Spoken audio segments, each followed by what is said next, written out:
first negative speaker, and we are responding to the significance claim that the youth between the ages of 16 and 19 are more likely to be involved in car accidents than a young adult who gets their license at the age of 19.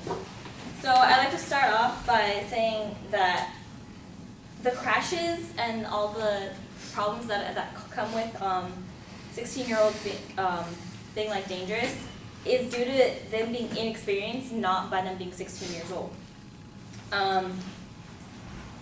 The per mile crash rate for teenage drivers is 3 times as higher at 9 p.m. during, never mind, not that one. Okay, according to the California Department of Motor Vehicles, teenagers tend to take more risks while driving, partly due to their overconfidence in their driving abilities, and young novice drivers are more likely to engage in risky behaviors like speeding, tailgating, running red lights, violating traffic signs and signals, making illegal turns, passing dangerously, and failure to yield to pedestrians. And that's because they've only been driving for a little bit, so I guess they kind of like don't really care about the rules. And if we have to just increase the strictness of the rules and just keep an eye on them. It's really not because they're 16, because they're just inexperienced and they just started driving, so they're kind of like excited, so they just do stupid things. And according to the Centers for Disease Control and Prevention, the crash risk is particularly high during the first 6 months of licensure.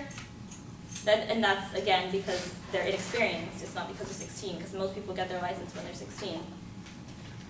And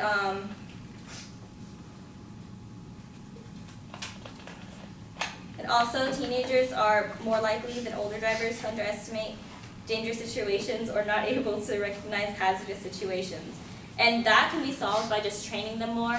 And as a repair, we would like to require more behind-the-wheel sessions with a professional instructor so that they can like get a feel of the road more. And by the time that they do get their license, they can they'll be better prepared, and they'll feel more comfortable driving, and they will follow the rules more.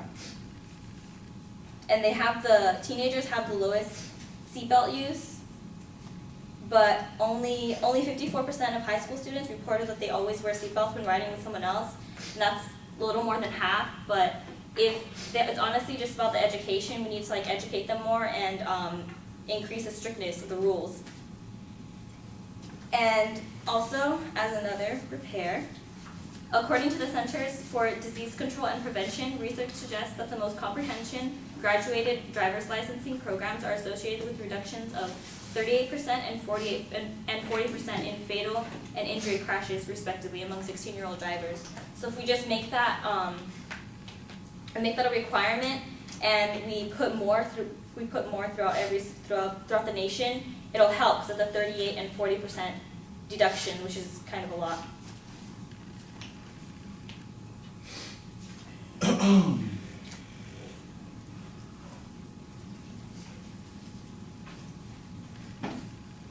Okay, and according to the Centers for Disease Control and Prevention, per mile driven, teen drivers ages 16 to 19 are 3 times more likely than drivers aged 20 and older to be in a fatal crash.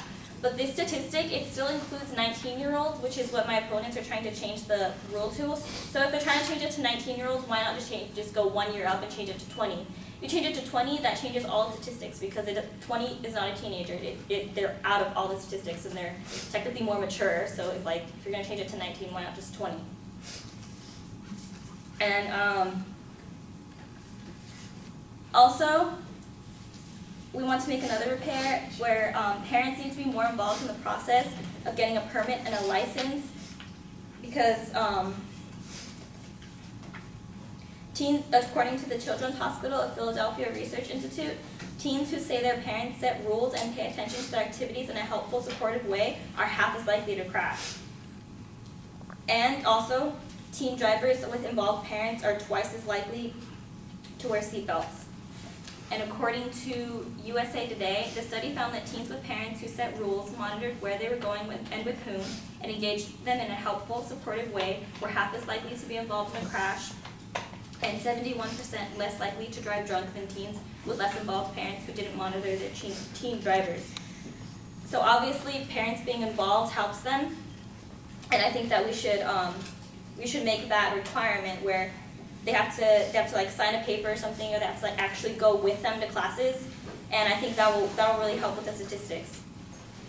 And also, I know that the ages vary a lot.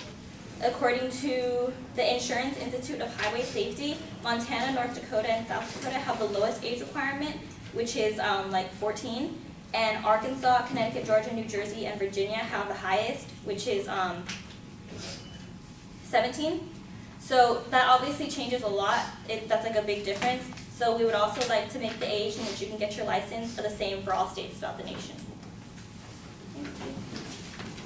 Thank you.